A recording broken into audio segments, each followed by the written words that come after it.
বন্ধুসকল মই স্বপ্না মিলি আকৌ এবাৰ আপোনালোকৰ মাজলৈ এটা ব্লগ লৈ আহিছোঁ আৰু আজি বনাম মই এটা ব্ৰেড ডিমেদি বনাম আৰু আহকচোন সেইটো কেনেকৈ বনাওঁ আপোনালোকক দেখাম আৰু মোৰ ভিডিঅ'বোৰ আপোনালোকে প্লিজ লাইক কৰিব আৰু ছাবস্ক্ৰাইব কৰিব থেংক ইউ লেটছ গো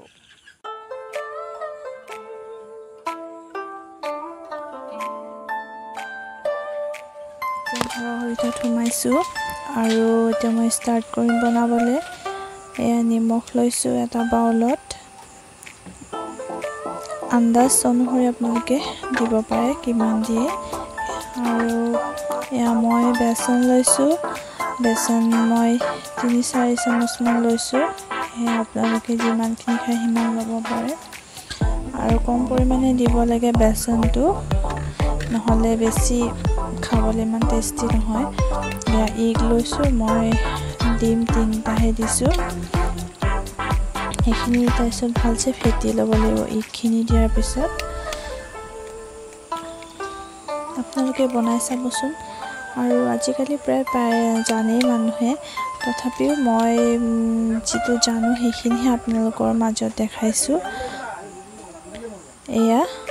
3টা ডিম মই এনেকৈ ভাঙি লোৱাৰ পিছত এইখিনি মিক্স কৰিছোঁ আৰু মিক্সখিনি খুব মিহি হ'ব মিহি নহ'লেও হয় মানে কিন্তু অলপ ভালছে ফেটি ল'ব লাগে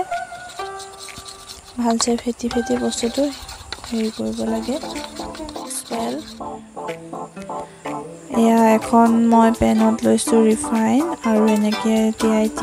তাত দি দিছোঁ সেইখিনি আৰু ভালছে অলপ ফ্ৰাই কৰিব লাগে ফ্ৰাই কৰাৰ পিছতে আমাৰ ব্ৰেডটো ৰেডি হৈ যায় খুব টেষ্টি হয় খাবলৈ ইয়াত চচ দি খাব পাৰে আপোনালোকে চচ দি তেনেকৈ খাব পাৰে নিজৰ ইচ্ছা যেনেকৈ খায় ইয়াত ব্ৰেড দিছোঁ ডিম আছে সেয়া আপোনালোকক দেখালোৱে আৰু আপোনালোকে মোৰ চেনেলটো প্লিজ লাইক কৰিব ছাবস্ক্ৰাইব কৰিব আৰু কমেণ্ট কৰিব আৰু জনাবচোন কেনেকুৱা লাগে এয়া ৰেডি হৈ গ'ল খাবলৈ আমাৰ এয়া মোৰ ভণ্টি হয় এয়া হাজবেণ্ড আমি ইভিনিঙত খাবলৈ এয়া এইখিনি মাকৈ হয় মায়ে ভাজি দিছিলে অকণমান আছিলে তাকে মায়ে তেলেৰে ভাজি দিলে